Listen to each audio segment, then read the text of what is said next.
आज हम लोग केमिस्ट्री में 9th क्लास के परमाणु के बारे में जानते हैं। तो परमाणु होता क्या है, एटम है क्या। तो परमाणु पदार्थ की संरचनात्मक इकाई है।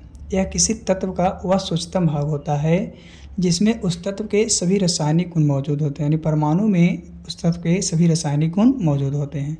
परमाणु कहते हैं किसको, तो किसी पदार्थ की सबसे छोटी इकाई जो स्वतंत्र अवस्था में नहीं पाई जाती है बल्कि जो रासायनिक अभिक्रिया में भाग ले सकती है, जो केमिकल रिएक्शन में भाग ले सकता है, उसी को परमाणु कहते हैं। अणु क्या है, तो अणु दो या दो से अधिक परमाणुओं से मिलकर बना होता है। यह प्राकृतिक में स्वतंत्र अवस्था में पाया जाता है। अणु जो है प्राकृतिक में स्वतंत्र अवस्था में पाया जाता है। तो ये है अणु और परमाणु। यानी परमाणु जो है पदार्थ की सबसे छोटी इकाई है और अणु जो है वो आपका परमाणुओं से मिलकर बनता है। जैसे तत्व जो है एलिमेंट है जो लोहा, तो ये हाइड्रोजन प्लस हाइड्रोजन है ना, यानी कि हाइड्रोजन परमाणु है, हाइड्रोजन परमाणु है। फिर है डाल्टन के परमाणु सिद्धांत के अनुकूल क्या है कि 1803 ईस्वी में ब्रिटिश वैज्ञानिक जॉन डाल्टन ने पहली बार दार्शनिकता से अलग एवं वैज्ञानिक ढंग से परमाणु सिद्धांत की व्याख्या की थी, जिसके कुछ बिंदु निम्न है। पहला, सभी पदार्थ अत्यंत सूक्ष्म कणों से निर्मित होते हैं जिन्हीं को परमाणु कहते हैं। किसी एक तत्व के सभी परमाणु आकार, द्रव्यमान तथा अन्य रासायनिक गुणों के समान होते हैं। कोई एक तत्व के जितने परमाणु रहेंगे उसका आकार, द्रव्यमान और रासायनिक गुण समान रहेगा। परमाणु अविभाज्य एवं अविनाशी होते हैं। परमाणु जो है अविभाज्य एवं अविनाशी होते हैं, अर्थात परमाणु को न तो निर्मित किया जा सकता है और न ही नष्ट किया जा सकता है। यानी परमाणु को न तो बना सकते हैं और न ही इसे हम लोग नष्ट कर सकते हैं, खत्म कर सकते हैं। इसीलिए परमाणु अविभाज्य एवं अविनाशी होते हैं। तो ये था डाल्टन के परमाणु सिद्धांत। क्या था, डाल्टन के परमाणु सिद्धांत। चलिए आगे हम लोग जानते हैं परमाणु की संरचना के बारे में कि परमाणु की संरचना क्या होती है। तो परमाणु की संरचना यानी 19वीं शताब्दी के अंत में अंत में परमाणु के सभी पदार्थों एवं मौलिक अविभाज्य कण माना गया था, परंतु जे थॉमसन, आपका Rutherford, Niels Bohr, James Chadwick आदि वैज्ञानिकों के प्रयोग ने परमाणु की अविभाज्यता की कल्पना को गलत सिद्ध कर दिया और विभिन्न मॉडल के आधार पर परमाणु की संरचना की व्याख्या किया, जिसमें परमाणु के आंतरिक भाग में अब परमाणुक कणों में उपस्थित देखे गए, जिसमें इलेक्ट्रॉन, प्रोटॉन और न्यूट्रॉन। तो इलेक्ट्रॉन के बारे में जे थॉमसन 1897 ईस्वी में, प्रोटॉन के बारे में गोल्डस्टीन 1886 ईस्वी में और न्यूट्रॉन के बारे में चैडविक 1932 ईस्वी में बताएं, जिसका इलेक्ट्रॉन का द्रव्यमान 9.8 × 10⁻31 kg, प्रोटॉन का 1.6725 × 10⁻27 kg और न्यूट्रॉन जो है 1.6748 × 10⁻27 kg। तो इलेक्ट्रॉन पे माइनस चार्ज, प्रोटॉन पे प्लस चार्ज और न्यूट्रॉन पे नो चार्ज। तो इस तरह से परमाणु की संरचना के बारे में बताया गया। चलिए आगे हम लोग देखते हैं।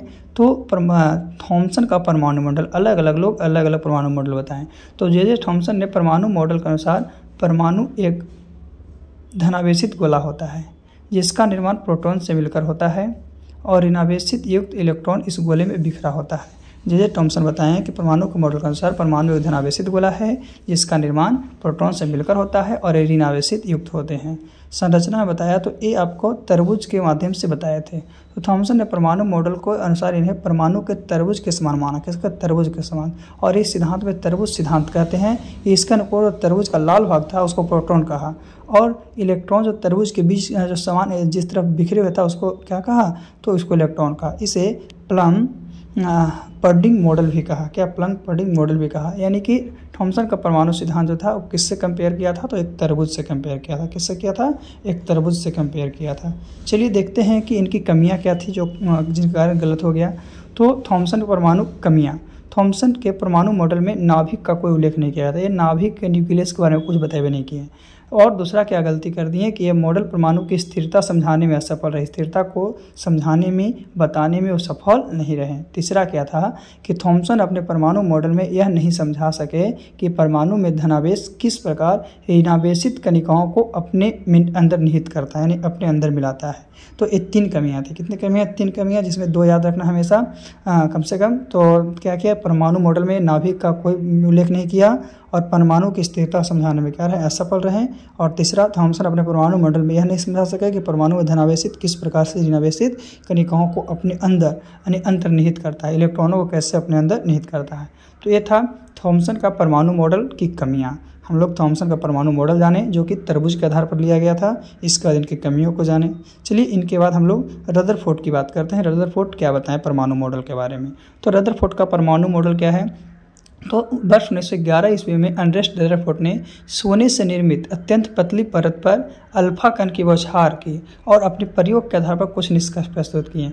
क्या निष्कर्ष प्रस्तुत किए, तो सबसे पहला इनका यह निष्कर्ष निकला कि जितने भी अधिकतर अल्फा कण हैं अपने मार्ग से विक्षेपित हुए बिना, अपने मार्ग से विक्षेपित नहीं होगा और बिना मतलब कि विक्षेपित हुए बिना सोने से निर्मित परत के बाहर निकल गए। इसीलिए यह निष्कर्ष दिया गया कि परमाणु के भीतर का अधिकांश भाग क्या है, खोखला है। तो बताएं कि परमाणु जितने हैं, परमाणु का अधिकांश भाग क्या है, खोखला है। किसने, तो रदरफोर्ड ने कितना 1911 ईस्वी में अपने सोने से निर्मित अत्यंत पतली परत, यानी कि एक किस पे आपका प्रयोग किए, तो एक गोल्ड फॉयल पर किए और गोल्ड फॉयल पर प्रयोग करने के बाद बताएं कि ये परमाणु के भीतर का अधिकांश भाग जो होता है वो खोखला होता है। तो ये सबसे पहले इनका पहला निष्कर्ष था। चलिए इनके दूसरे निष्कर्ष को देखते हैं। दूसरा निष्कर्ष क्या ये बताएं जो, तो दूसरा निष्कर्ष इनका था कि बहुत कम संख्या में अल्फा कण अपने मार्ग से विक्षेपित हुए, जिससे निष्कर्ष निकाला गया कि परमाणु में धनावेशित भाग बहुत कम है। परमाणु में धनावेशित भाग जो है बहुत कम है, इनका दूसरा था।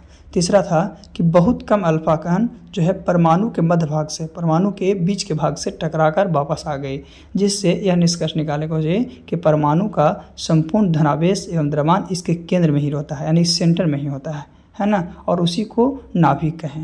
यानी नाभिक का आकार जो बताएं परमाणु की कुल आकार की तुलना में बहुत छोटा होता है। अब बताएं कि जो नाभिक है उसका जो आकार है वो परमाणु के जितना आकार रहेगा उसकी तुलना में वो बहुत छोटा होगा। तो इस तरह से रदरफोर्ड ने परमाणु मॉडल में 3 बताएं। इस किस पे अपना किए, तो सोने की चादर पर किए, सोने की चदरे पर अपने प्रयोग को बताएं रदरफोर्ड ने, और ये 3 निष्कर्ष को निकाले जो इस प्रकार था। लेकिन आगे हम लोग जानते हैं, तो ये रदरफोर्ड का परमाणु मॉडल था। चलिए आगे क्या है, तो रदरफोर्ड के परमाणु के मुख्य बिंदु क्या थे, ये कुछ पॉइंट को अति किए थे, जिसमें था कि परमाणु का संपूर्ण धनावेश एवं द्रव्यमान इसके केंद्र में ही निहित होता है। परमाणु के जितने भी संपूर्ण धनावेश एवं द्रव्यमान होते हैं इसके केंद्र में ही, सेंटर में ही निहित होते हैं। उसी को न्यूक्लियस यानी नाभिक कहते हैं। और इलेक्ट्रॉन नाभिक के चारों ओर निश्चित वृत्ताकार कक्षा में होता है। इलेक्ट्रॉन तो चारों तरफ घूम रहा है, तो इसीलिए बताएं कि न्यूक्लियस जो है नाभिक है, नाभिक में केवल प्रोटॉन और न्यूट्रॉन रहते हैं, इलेक्ट्रॉन नहीं रहते हैं। तो ही रदरफोर्ड ने इसकी तुलना में सौर मंडल से किया। रदरफोर्ड जो है इसकी तुलना सौर मंडल से की है, और जिससे नाभिक सूर्य के समान है और इलेक्ट्रॉन चारों ओर गतिशील ग्रहों के समान है। बताएं कि इलेक्ट्रॉन जो चारों ओर घूम रहा है, लेकिन जो ग्रह है उसके चारों क्या है, मतलब इलेक्ट्रॉन चारों ओर गतिशील ग्रह के समान है, इलेक्ट्रॉन घूम रहा है ग्रह की तरह, लेकिन सूर्य जो है एक जगह पर। उसी तरह से वो बताएं कि उसमें इलेक्ट्रॉन जो होंगे नहीं होंगे केंद्र में, बाकी केंद्र में होंगे क्या, तो केंद्र में आपका न्यूट्रॉन और प्रोटॉन होंगे, लेकिन इलेक्ट्रॉन नहीं होंगे। तो इनकी क्या कमियां रह गई भाई, इनका कुछ मुख्य बिंदु भी था तो कमियां भी रह गई। तो कमियां क्या रह गया, देखिए रदरफोर्ड बताएं, रदरफोर्ड के अनुसार कि आवेशित इलेक्ट्रॉन नाभिक के चारों ओर चक्कर काटते हैं। जो आवेशित इलेक्ट्रॉन होते हैं वो नाभिक के चारों ओर क्या करते हैं, चक्कर काटते हैं। परंतु विद्युत गतिकी के नियम के अनुसार चक्रण करता हुआ कोई आवेशित कण जो है विकिरित कर ऊर्जा क्या उत्सर्जन करता है, जिससे ऊर्जा की कमी होती है, और लगातार अगर ऐसे करते रहेगा तो वह नाभिक के पास आ जाता है, अंततः ऊर्जा हीन होकर नाभिक में गिर जाता है। इस प्रकार परमाणु के अस्थायी होना चाहिए, परंतु परमाणु अस्थायी होता है, अस्थायी होना चाहिए लेकिन यह अस्थायी है। तो ये पहला गलतियां हो गई। दूसरा था कि इस मॉडल में नाभिक के बाहर गतिशील इलेक्ट्रॉनों की व्यवस्था के विषय में कुछ स्पष्ट नहीं कहा था कि क्या होगा और क्या नहीं होगा, कोई स्पष्ट नहीं बताए थे। मॉडल के नाभिक के बाहर जो गतिशील इलेक्ट्रॉन की व्यवस्था था उसके बारे में वो कोई विशेष बात नहीं बताए थे, कुछ स्पष्ट नहीं किए थे। तो ये था रदरफोर्ड की परमाणु मॉडल की कमियां, रदरफोर्ड की परमाणु मॉडल की कमियां। इसके बाद आपका बोर्स आ गए। तो बोर क्या कहें, बोर का परमाणु मॉडल क्या है, तो वर्ष 1913 ईस्वी में नील्स बोर ने, किसने, पूरा नाम था नील्स बोर, और रदरफोर्ड की परमाणु मॉडल की कमियां को दूर करने का प्रयास किया और एक नया परमाणु मॉडल तैयार कर दिया। क्या किया, उसकी कमियां को दूर करने के लिए एक नए मॉडल को तैयार कर दिया जो मैक्स प्लैंक द्वारा क्वांटम सिद्धांत पर आधारित था। जो मैक्स प्लैंक के द्वारा किस पे, तो क्वांटम सिद्धांत पर आधारित था। तो क्वांटम सिद्धांत होता कौन सी है, क्वांटम सिद्धांत के बारे में जानते हैं होता क्या है। तो क्वांटम सिद्धांत जो है ऊर्जा विकिरण अथवा ऊर्जा का उत्सर्जन अथवा अवशोषण निरंतर न होकर अनिश्चित छोटे छोटे पैकेट्स के रूप में होता है, छोटे छोटे पैकेट्स के रूप में होता है, बंडल्स के रूप में होता है। उसी को हम लोग क्या कहते हैं, क्वांटम कहते हैं। क्या कहते हैं, क्वांटम। और क्वांटम जो है, क्वांटम संख्या को 4 भागों में बांटा गया है, L, M, आपका बांटा गया था, एक था एल था, एक एम था, एक एस था और एक पी था, इस 4 में। तो याद रखना है क्वांटम सिद्धांत के बारे में भी आपका नील्स बोर के बारे में बताया गया था 1913 ईस्वी में। इसी के आधार पर इन्होंने परमाणु मॉडल को सजाया। चलिए आगे हम लोग देखते हैं नील्स बोर के बारे में। तो नील्स बोर का परमाणु मॉडल क्या था देखिएगा। तो नील्स बोर ने अपने परमाणु मॉडल में, नील्स बोर जो था अपने परमाणु मॉडल में क्वांटम सिद्धांत का प्रयोग करते हुए कहा कि परमाणु में उपस्थित इलेक्ट्रॉन नाभिक के चारों ओर केवल निश्चित कक्षाओं में ही निश्चित ऊर्जा, कोणीय संवेग तथा नाभिक से अपने ऊर्जा के समानुपाती दूरी पर चक्रण करते हैं। तो नील्स बोर के द्वारा बताया गया ऐसा। तो आगे हम लोग देखते हैं, ये था आपका परमाणु मॉडल नील्स का। चलिए आगे देख लेते हैं। तो नाभिक के चारों ओर स्थित इलेक्ट्रॉन की कक्षाओं को बाहर की ओर क्रमशः सजाया। तो KLMN में सजाया अथवा 1 2 3 4 से सजाया। तो प्रत्येक कक्षा ऑर्बिट अथवा कोष को एक निश्चित ऊर्जा होती है, इसीलिए इन्हें ऊर्जा स्तर भी कहा गया। जैसे कि ये कितने cell, 4, K cell, L cell, M cell और N सेल, KLMN 4 सेल में सजाएं। तो 1 2 3 और 4 बोलें। K सेल आपका, फिर L सेल, फिर M सेल, N सेल, इस तरह से ये 4 को में सजा दिए। तो प्रत्येक कक्षा अथवा कोष को एक निश्चित ऊर्जा हुई और इसीलिए इन्हें ऊर्जा स्तर भी कहा जाता है, एनर्जी लेवल भी कहा जाता है कि किसका कितना लेवल है, किसका कितना लेवल है। ऐसे हम लोग 2n स्क्वायर पर जब बैठाते हैं तो 1 2 3 4 तक लेते हैं। कहाँ 1 2 3 4 तक लेते हैं। तो इस तरह से आपका नील्स बोर के द्वारा बताया गया कि नाभिक के चारों ओर स्थित इलेक्ट्रॉन की कक्षाओं को बाहर की ओर क्रमशः 4 वर्गों में सजाया गया है। चलिए देखते हैं इसका परमाणु मॉडल क्या था नील्स बोर का। तो बोर्स का परमाणु मॉडल में था कि जब इलेक्ट्रॉन अपनी मूल कक्षा में चक्कर लगाता है, अपने मूल कक्षा में चक्कर लगाएगा तो उसमें ऊर्जा का उत्सर्जन नहीं होता है, अर्थात उसके पास कोई परिवर्तन नहीं होता, कोई प्रकार का चेंजिंग नहीं है। दूसरा था कि जब कोई इलेक्ट्रॉनिक्स नाभिक से दूर वाली कक्षा में जाता है, अर्थात निम्न कक्षा से उच्च कक्षा में जाता है, नॉर्मल से हाई में जाता है, तो बाह्य स्रोत से ऊर्जा को ग्रहण कर लेता है, अर्थात उसकी ऊर्जा क्या होती है, बढ़ जाती है। जब ग्रहण कर लिया तो ऑटोमेटिक है कि उसका ऊर्जा बढ़ जाएगा। तीसरा था कि जब कोई इलेक्ट्रॉन नाभिक से दूर वाली कक्षा में, नाभिक से कहाँ दूर वाली कक्षा, नाभिक के दूर वाली कक्षा से नाभिक के समीप वाली कक्षा में आता है, यानी दूर से नज़दीक में आता है, तो ऊर्जा का उत्सर्जन हो जाता था। तो ऊर्जा का उत्सर्जन हुआ तो क्या हो जाएगा, ऊर्जा में कमी आ जाएगी। तो यही है कि निम्न से उच्च में जा रहा था तो बढ़ रहा था, लेकिन वही आपका दूर से निम्न में आ रहा था, नज़दीक में आ रहा था तो कम रहा था, ऊर्जा की कमी हो रही थी। चलिए आगे देखते हैं थोड़ा सा क्या है और क्या नहीं है। तो प्रोटॉन के बारे में, प्रोटॉन क्या है। तो वर्ष 1886 ईस्वी में जर्मन भौतिक विज्ञानी गोल्डस्टीन ने कैनाल किरण की खोज की थी। किसकी, कैनाल किरण की खोज की थी 1886 ईस्वी में, हाँ गोल्डस्टीन ने। और वही बताया था कि किरण आवेशित कणों से निर्मित होता है। और 1919 ईस्वी में अर्नेस्ट रदरफोर्ड ने अपने प्रयोग से सिद्ध किया कि परमाणु के केंद्र में धनावेशित कणों का संकेंद्रण होता है। परमाणु का जो केंद्र है उसमें आपका धनावेशित कणों का संकेंद्रण होता है। और रदरफोर्ड ने इस कण का नाम क्या दिया, प्रोटॉन दिया। इस प्रकार धनावेशित कणों के रूप में प्रोटॉन की खोज गोल्डस्टीन के द्वारा की गई। यानी प्रोटॉन की खोज किसके द्वारा, गोल्डस्टीन के द्वारा की गई। जबकि परमाणु के नाभिक में प्रोटॉन की उपस्थित जो है रदरफोर्ड के द्वारा सिद्ध किया गया। यानी सिद्ध कौन किया, रदरफोर्ड। खोज कौन किया, गोल्डस्टीन। तो एक कन्फ्यूजन होता है, खोज जब आ जाएगा तो किसके द्वारा, गोल्डस्टीन के द्वारा।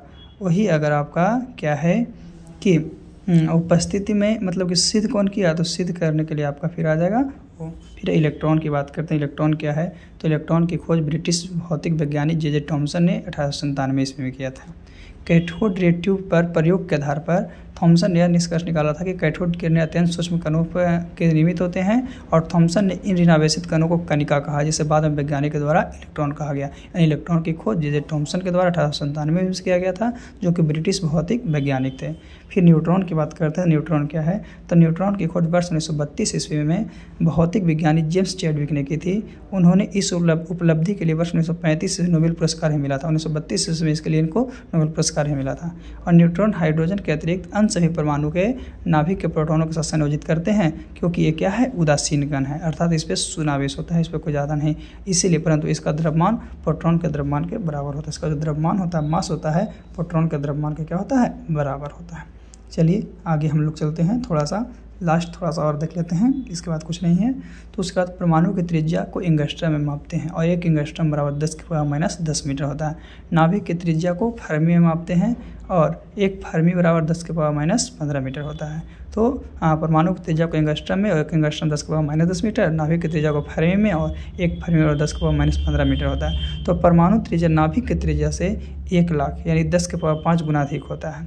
तो यानी परमाणु जो त्रिज्या होगा वो आपका क्या होगा, छोटा होगा, और परमाणु त्रिज्या बड़ा होगा और नाभिक क्या हो जाएगा, छोटा हो जाएगा। तो ये था आज का टॉपिक जो कि केमिस्ट्री 9th का था। चलिए आज के लिए इतना ही काफ़ी, फिर से हम लोग पुनः अगले वीडियो में मिलते हैं।